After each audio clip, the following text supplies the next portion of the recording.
The church pews were full, but the front row had an emptiness louder than the hymns. My wife, Lila, lay peacefully in her casket, her hands folded with grace, just as she always greeted life. But the one person she loved more than life itself, nowhere to be seen. Edward, our only son, had texted me the night before. Dad, I can't make it to the funeral. It's Sophie's birthday, and we've got plans. Plans, that one word cracked something inside me. Not just grief, betrayal. It wasn't just a missed moment. It was a lifetime of love ignored. As I stood to speak about Lila, my voice nearly gave out. Not from sadness, but from holding back the urge to scream his name, to ask why a son would choose balloons and whine over his mother's last goodbye. But I didn't. I spoke of Lila's kindness, her sacrifices, her laughter echoing in our kitchen on cold winter mornings. I didn't mention Edward, not once. After the service, neighbors gave me soft hugs and murmured condolences. Some avoided eye contact. They all knew. A few whispered about Edward under their breath. Can you believe he didn't show up? It was her only child. But I kept my face calm, stoic. My fury wasn't loud, it simmered in silence. Later that week, I mailed back Edward's birthday gift to me, unopened. No note, no explanation. Let him feel the silence he gave his mother. I grieved alone, but I didn't forget. 3 months passed. Then one afternoon, while pruning Lila's rose bush, I saw Edward's car pull into my driveway. He stepped out, in a designer blazer and spotless shoes, holding a Starbucks cup like he was dropping by for a friendly chat. Hey, Dad, he said, like nothing happened. I looked up, mud on my gloves, sweat on my brow. I didn't say a word. I just stared. Listen, I was wondering if we could talk. Sophie and we have a big opportunity coming up, but we need a little help with the house. I stared at him, still silent. And that's when I knew.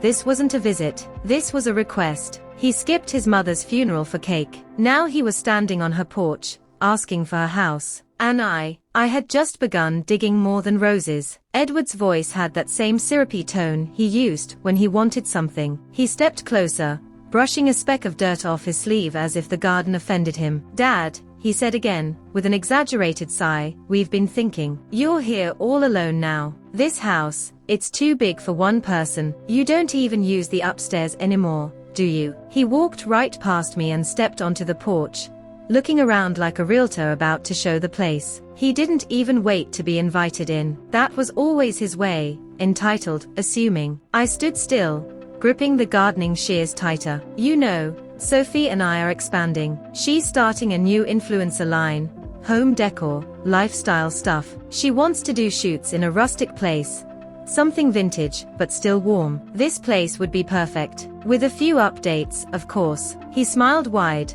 like he'd just offered me a golden ticket. I finally spoke, my voice dry. You want to buy the house? Edward laughed, a little too quickly. Why? No, Dad. We're family. We thought, maybe you could gift it. You know, for legacy. Legacy, that word hit differently. Lila used to talk about legacy, about what would leave behind for Edward. She knitted blankets for his future kids, put away little trinkets in a hope chest. She wanted this house to be filled with grandchildren's laughter, Sunday dinners, and family, not product photos and influencer lighting. I wiped my hands on my jeans and looked at him. And what would I do, Edward? He shrugged. There's a nice retirement village a few miles out. Sophie found it online. Cozy, quiet. They even have yoga for seniors. I almost laughed. You skipped your mother's funeral, I said, staring into his eyes. But now you want her home. For photo shoots. He blinked, his jaw tightening. I had to be there for Sophie. It was her birthday. We had guests flying in. I stepped toward him, the shears still in my hand. Your mother gave you everything. She waited for your calls,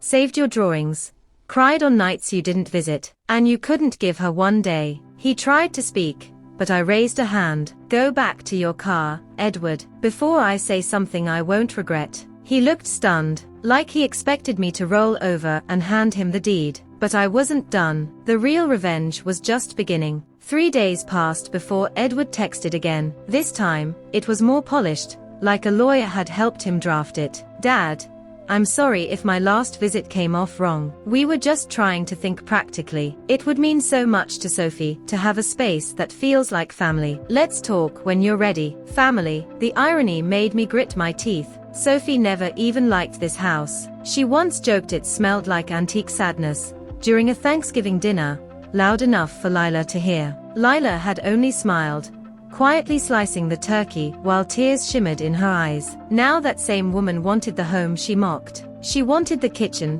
where Lila hand-rolled cinnamon rolls every Sunday morning, over my dead body. But I didn't block Edward. I replied, "Let me think about it. Maybe we can talk this weekend." Then I made my own plans. That night, I called Mia, my late brother's daughter. She'd always been like a second daughter to Lila and me, and she'd just passed the bar. She didn't just study law. She knew how the system worked. She picked up on the second ring. "Uncle James, I have a question," I said. "If I wanted to make sure someone never touches this house, not even after I die, what would I do?" There was a short silence. Then her voice turned sharp. "Did Edward come to you?" I nodded, though she couldn't see it. "He wants the house. Says it's for Sophie's business." Mia let out a quiet, disgusted sound. "Of course he does. I've heard about her new project. Fake wholesome Americana content to make her brand seem family-oriented. She probably wants your home as a prop."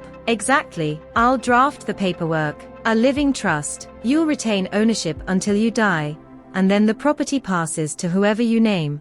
Someone other than Edward." I smiled for the first time in weeks. "Make it airtight." "Oh, it'll be bulletproof," she said. And just like that, while Edward and Sophie were planning where to hang fairy lights and stage designer mugs, I was crafting a will strong enough to slap them in the face from beyond the grave. The next weekend, Edward and Sophie showed up again, this time unannounced. They rolled up in a white Mercedes SUV, Sophie stepping out like she owned the place, wearing high heels that clicked across the stone path Lila and I had laid by hand. She wore oversized sunglasses, gold hoops, and that unmistakable smirk she always saved for people she thought were beneath her. "James," she called out, waving like I was a butler. I was pruning the rose bush again. Lila's rose bush. Her hands bled on these thorns the first year she planted them, but she never gave up. Said beauty required pain. Now they bloomed brighter than ever, as if she was still here, watching. Sophie walked straight toward me. We wanted to swing by and discuss the space. I brought some layout sketches.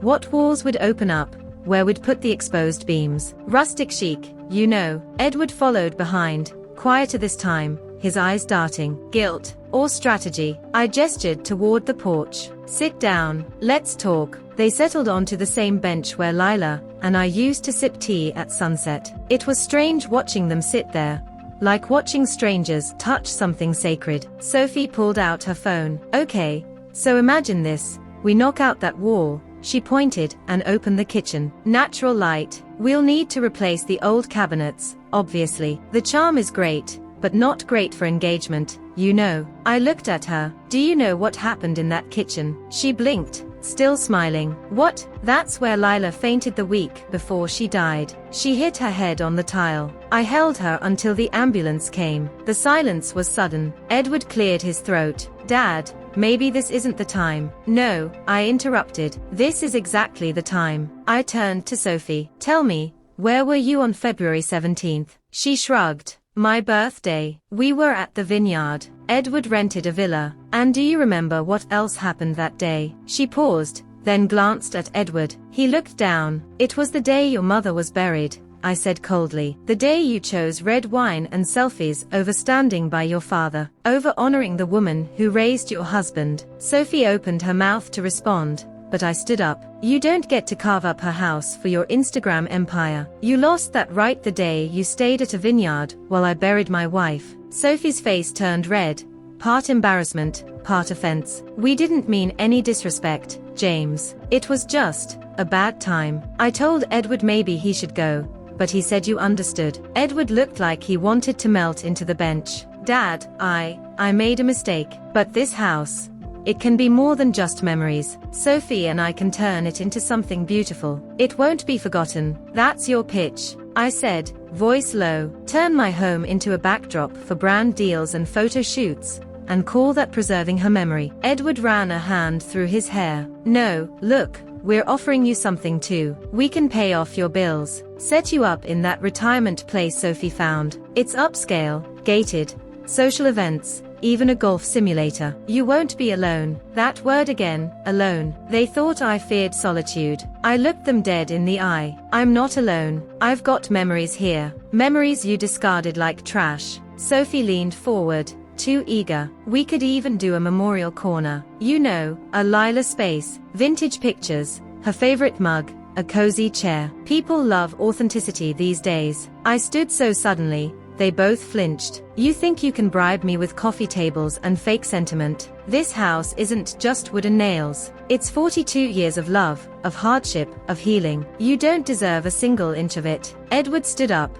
a last flicker of pride flashing in his eyes. We're trying to help, but if you're going to be stubborn, maybe we'll just talk to a lawyer. You're not getting any younger. Probate's not always predictable. Ah, there it was. The threat. I let out a soft chuckle, then stepped toward him. You already did talk to a lawyer, remember? I said. That prenup you signed to get into Sophie's father's money, that didn't protect you from being cut off last year, when your little crypto scam failed. His face went pale. I leaned closer, voice steady. And you think you're entitled to my house? Sophie looked at him, confused. Wait, what crypto thing? He opened his mouth, but nothing came out. I smiled, slow and cold. This house is off limits, legally and morally, and soon, it'll be in a trust so solid, not even your silver-tongued wife can talk her way through it. They left not long after, angry, confused, but I knew they'd be back. And next time, I'd be ready. Monday morning, the documents arrived. MIA had sent them via express courier,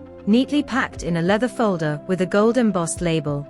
Carter Family Trust, irrevocable. I sat at the same dining table where Lila and I once played cards, every Thursday night. The scent of her lavender candles still lingered faintly in the wood. I opened the folder slowly, savoring the feeling, not because I doubted the contents, but because I wanted to remember every detail of the moment I closed the door on Edward for good. Inside were 3 documents. 1. The living trust, transferring ownership of the house into an untouchable estate. 2. A medical directive, naming MIA as my advocate, should I ever lose my faculties. 3.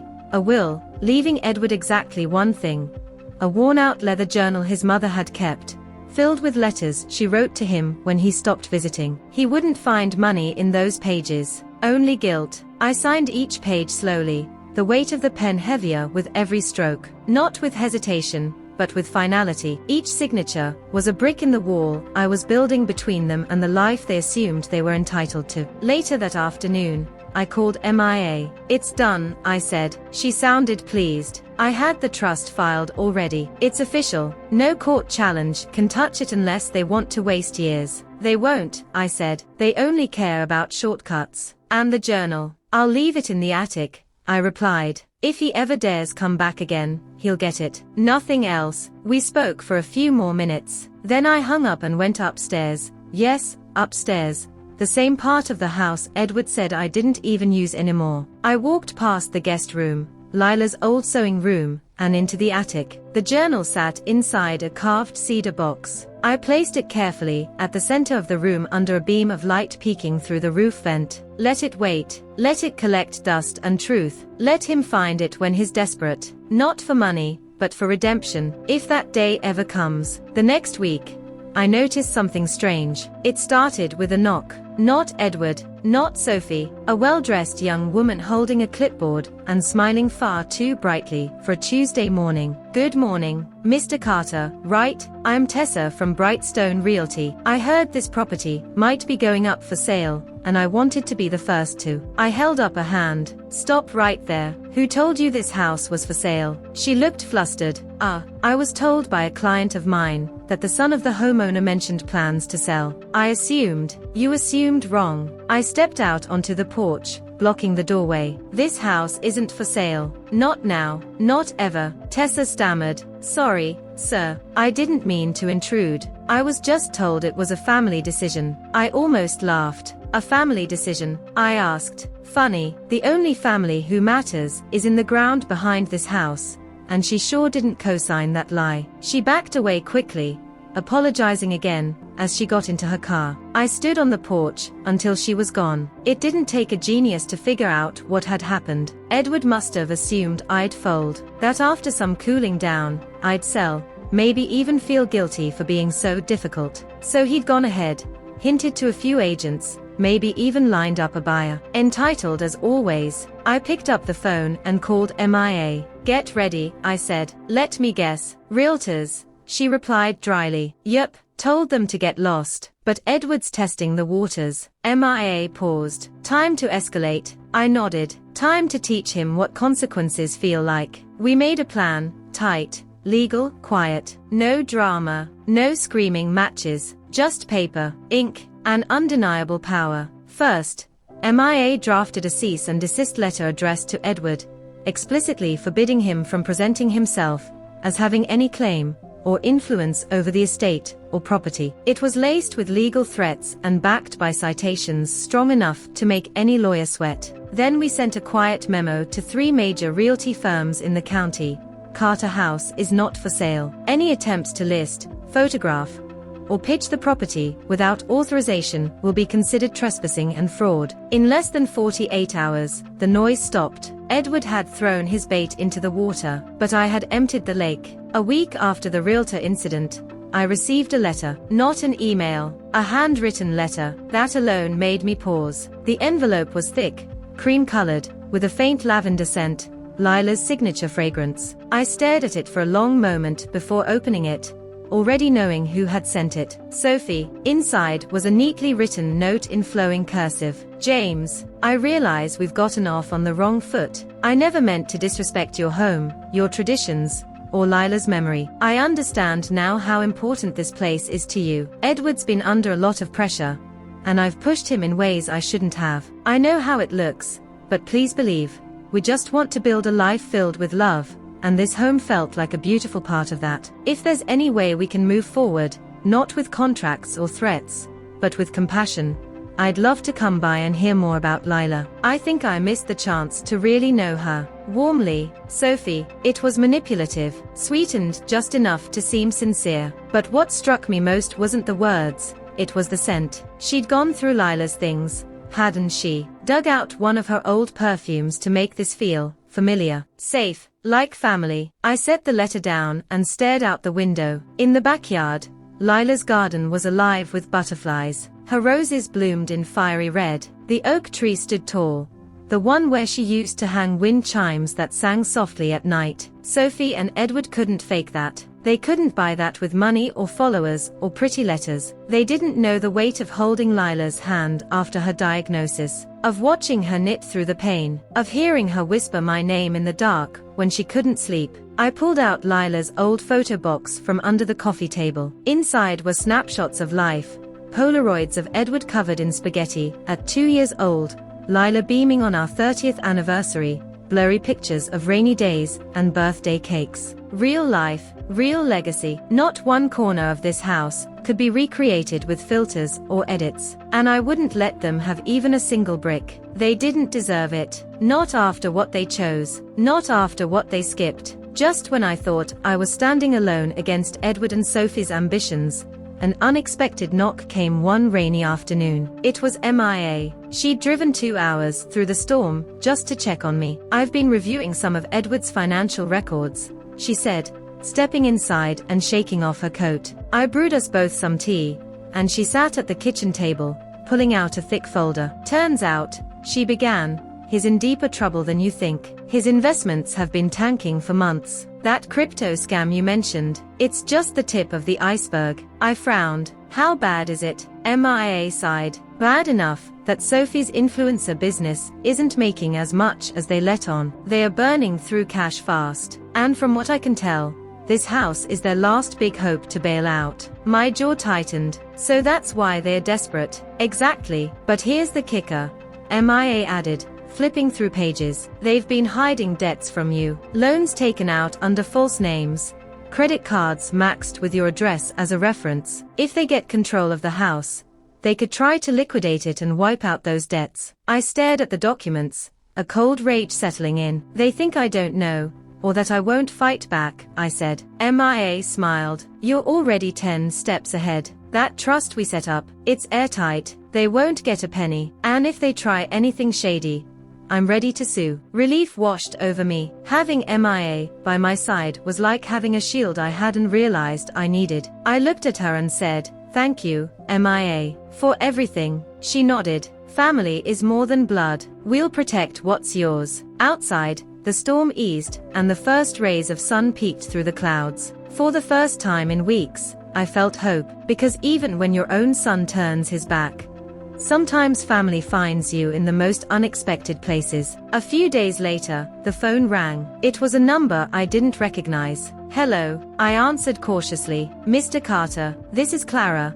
a coordinator from the retirement community Sophie mentioned." I stiffened. "Yes, we're hosting a special birthday party next weekend for all residents born in August. We'd love to extend an invitation to you." I paused. Sophie's birthday was next week. "I appreciate the invitation," I said slowly, "but I won't be attending." Clara hesitated. "I understand, but if you change your mind, we'd love to have you." I hung up and stared at the phone. Edward had mentioned that retirement community like it was a prize, like it was some golden cage they expected me to thank them for. The truth was, I didn't want a party at some fancy place with strangers pretending to care. I wanted to sit in my garden, where every rose and wind chime held a memory, where Lila's laughter still echoed. Later that day, I walked past the mailbox and noticed a glossy invitation addressed to Sophie and Edward. It was a grand birthday party, filled with balloons, photographers, and social media hashtags. I tore it up, feeling a strange mix of anger and pity. They had their celebrations, their staged smiles and filtered photos, but when my own son chose a party over his mother's funeral, he buried something deeper than a loved one that day. He buried trust. And now, no birthday would ever erase that. That evening, as the sun dipped behind the hills, I received a subtle warning. A neighbor, Mrs. Reynolds, stopped by with concern in her eyes. "James," she said softly, "I don't know if you've heard, but Edward's been asking around, trying to find out if you're planning to sell the house soon." I nodded slowly. "I know, he's been pushing realtors too." Mrs. Reynolds sighed. "It's upsetting. You and Lila were always kind to us. It's hard to see Edward acting like this." I smiled gently. "Sometimes people forget what matters most when they're chasing what they want." She placed a small bouquet of daisies on the kitchen counter. "For Lila, from all of us." I thanked her. Later, I called MIA. "Edward's getting bolder. What's our next move?" "We keep the pressure quiet, but firm. I'm drafting a letter that makes it clear any attempt to challenge the trust will be met with legal action and public exposure." I felt a cold satisfaction. Edward wanted a fight. He'd get one, but this wouldn't be a shouting match. It would be a battle of patience, law, and unwavering resolve, because protecting what Lila and I built was worth every ounce of fight in me. Saturday morning brought silence and suspicion. I was trimming the hedges near the back fence when I heard hushed voices, low, hurried, and just out of sight. I moved quietly toward the garden gate and peered through the slats. There they were, Edward and Sophie, standing just beyond the backyard, hidden partially behind Mrs. Reynolds's hedgerow. Edward held a folder. Sophie held her phone out, scanning the house from different angles like she was filming some before shots for a remodel video. I didn't confront them, not yet. Instead, I quietly stepped back and watched. Edward was pointing to the kitchen window, gesturing toward the roofline. Sophie nodded, flipping her phone screen to show him something. Probably mock-ups, probably fake promises of what they could make this house become. Like they were architects of a dream they didn't earn. When they finally left, I called MIA again. They were casing the property. "Did they step onto the land?" she asked, her tone sharp. "No, but they were close. Planning something." "I know it," MIA sighed. "Then we respond in kind, legally, but visibly." That afternoon, I put up a new sign on the property gate. "Private property trespassers will be prosecuted." And beneath that, another, "Under legal trust, not for sale, not negotiable." I took photos and sent them to MIA, who forwarded them to her legal network. She then posted a short legal notice in the local newspaper, just enough to make sure anyone sniffing around the Carter house would think twice. By nightfall, I'd also installed 2 motion detection lights, one at the back gate and one near the kitchen window. I wasn't being paranoid. I was preparing, because Edward had stopped asking. Now he was planning, and I had no doubt the next move wouldn't be polite. But he forgot who raised him. I may have been old, but I hadn't grown weak. Not in spirit, not in memory, and certainly not in the house where every nail, every shingle, every faded photo held a piece of Lila's legacy. They wanted to take it behind my back. Let them try. Tuesday afternoon brought a knock at the door.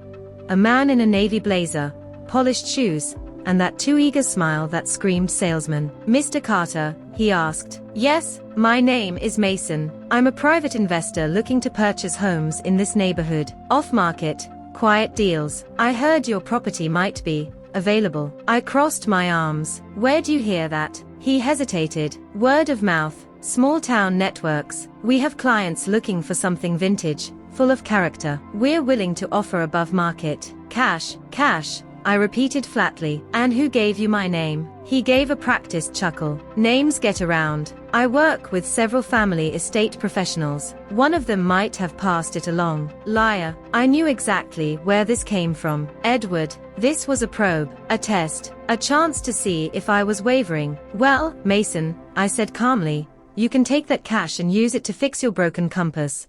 Because someone gave you a bad direction. This house isn't for sale. Not today. Not ever." He tried again. "Sir, I don't want to waste your time." "But you just did," I cut in. "And here's some free advice.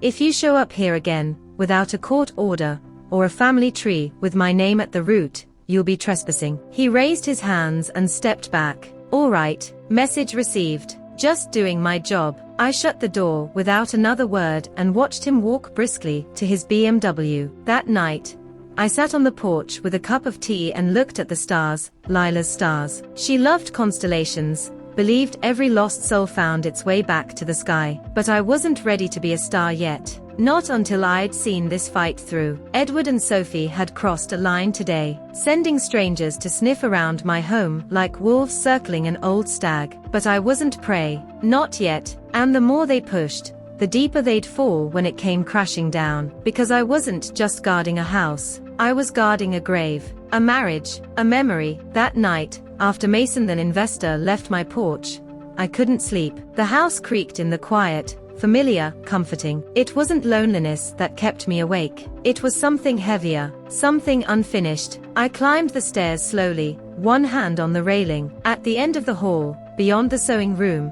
was the attic. The old wooden door stuck a little, like always, and the pull-down ladder creaked under my weight. Dust swirled in the air as I entered. There, under the beam of moonlight, was the cedar box. Lila's journal. I hadn't opened it since she passed. It wasn't meant for me. It was meant for Edward. Letters she'd written over the years when he stopped visiting. One after his engagement. Another after he skipped their anniversary dinner. The last one, days before she died, with shaky handwriting and tear stains on the page. I sat on the attic floor and opened it. Her words spilled out like whispers from the grave. "Edward, my sweet boy, I don't know if you'll ever read this, but I need to believe you still care. That underneath Sophie's polished world and your new life, my son still exists. I saved your drawings, your school reports, even your baby teeth. Do you remember how we used to sit on the porch and count fireflies? You promised me you'd never stop calling me Mom. But the phone doesn't ring anymore. I won't beg. I just hope one day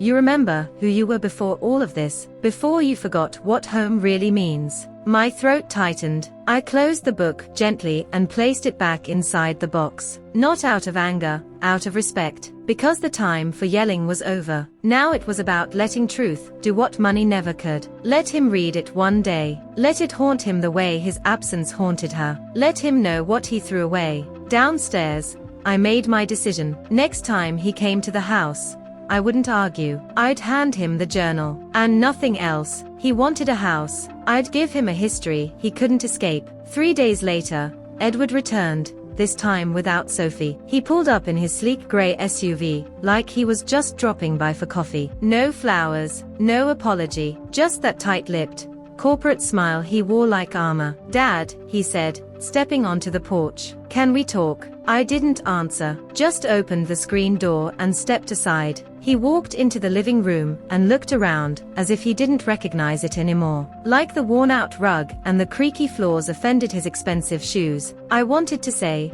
maybe I overreacted the last time. "About Christmas, things were complicated." "You mean?" I said calmly. "Your wife's birthday was more important than your mother's funeral." He flinched. Just a second, but it was there. I wasn't thinking clearly. Sophie's family had flown in. It was convenient, I interrupted. He took a breath, sat on the edge of the couch like it might stain him. "I know I hurt you, and I know I hurt Mom. I didn't realize how badly until you cut us off. I've been reflecting." I reached into the drawer beneath the lamp, pulled out the journal. It was worn at the edges now, but Lila's handwriting was still strong on the first page. "This is for you," I said, placing it on the coffee table. "Mom wrote these for you. Every year. She never gave up on you, even when you gave up on her." He stared at it, but didn't reach. "What is it?" he asked, voice low. "Everything you ignored. Everything you left behind." He slowly opened the first page. "Read the salutation."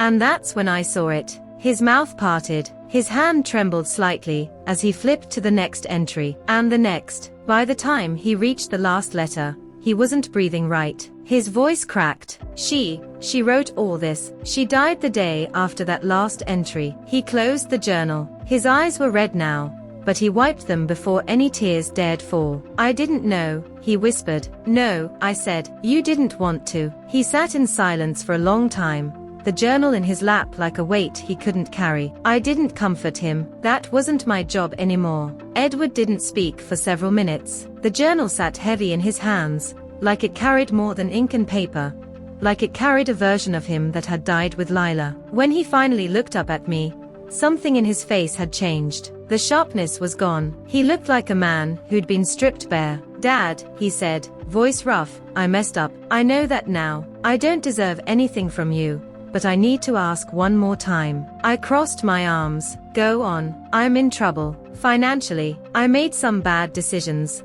Sophie doesn't even know yet. I thought the inheritance might help, but now I see.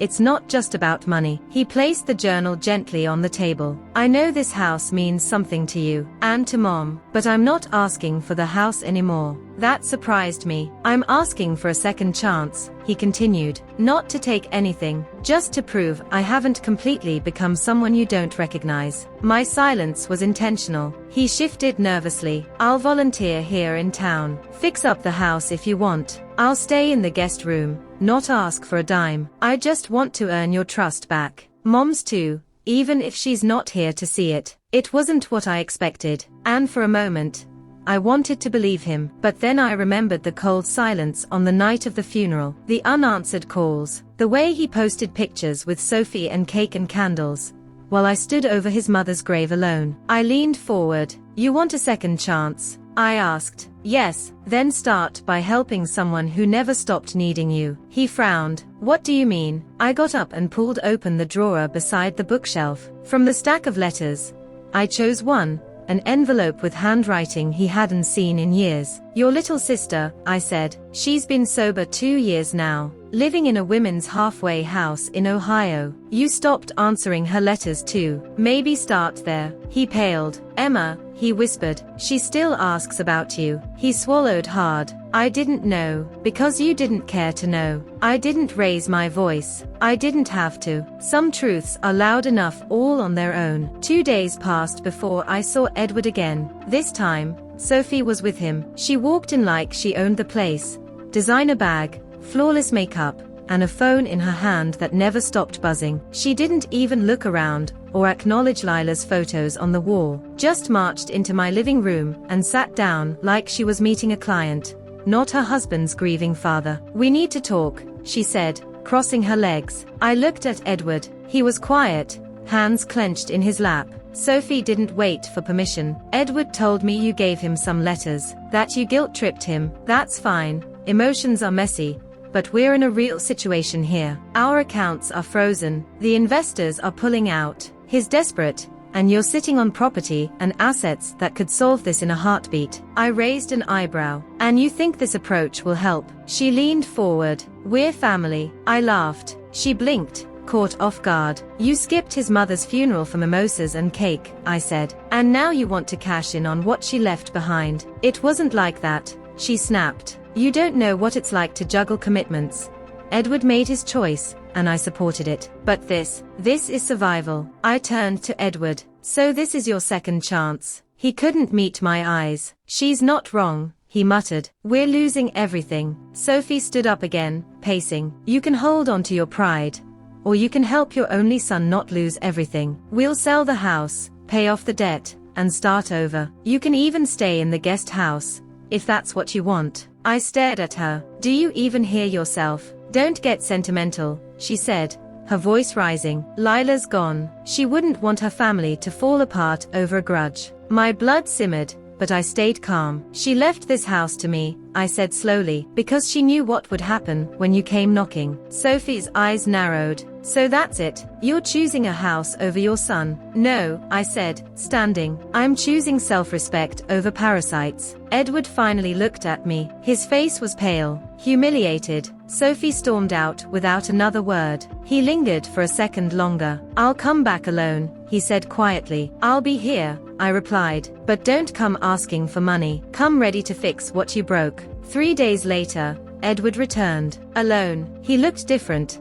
Like someone who had finally stopped running. Dressed plainly, no expensive watch, no slick hairstyle. Just jeans, a worn hoodie, and tired eyes. He stood on the porch for a moment before knocking, almost like he wasn't sure he'd be welcome. I opened the door before he could. He held up a brown paper bag. Got coffee, the kind you used to make when we worked on the truck together. I stepped aside. Come in. We sat in silence at the kitchen table, the same one where Lila used to read the paper, where Emma once painted her nails, where family dinners had been filled with laughter. I visited her, he said softly, breaking the silence. Emma, he nodded. Drove 6 hours. She didn't want to see me at first. Said she'd written too many unanswered letters. She had, I know. He stared down at his cup, but I stayed, waited outside until she finally came to the door. We talked, not much, but she told me she forgave me, even when I didn't ask. A tightness formed in my chest. That was Lila's daughter through and through. She's stronger than I remembered, he said.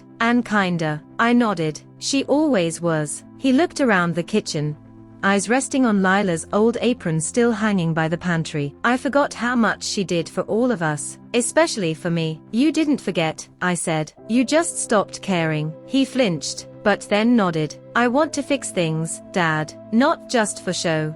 For real. I know I've been selfish, entitled, cruel. I thought money meant success. Sophie fed that illusion, but it wasn't her fault. I let it happen. I chose to let you both go, because it was easier than admitting I was wrong. The sincerity in his voice was real, raw. I can't undo the funeral, he said, but maybe I can honor Mom now, in a way that matters. I leaned back in my chair. You want to start over? He nodded. Then you'll move into the guest room. You'll help around the house. No lawyers, no paperwork, no inheritance. I don't want a cent, he said quickly. I studied him. Then welcome home, I said. And for the first time in a long while, I felt something shift. Not forgiveness, but maybe the beginning of it. The days that followed were quiet, but not heavy. Edward moved into the guest room without complaint. No demands, no entitlement. Just a man who had hit rock bottom and was trying to climb out with what dignity he had left. He spent mornings helping me with yard work,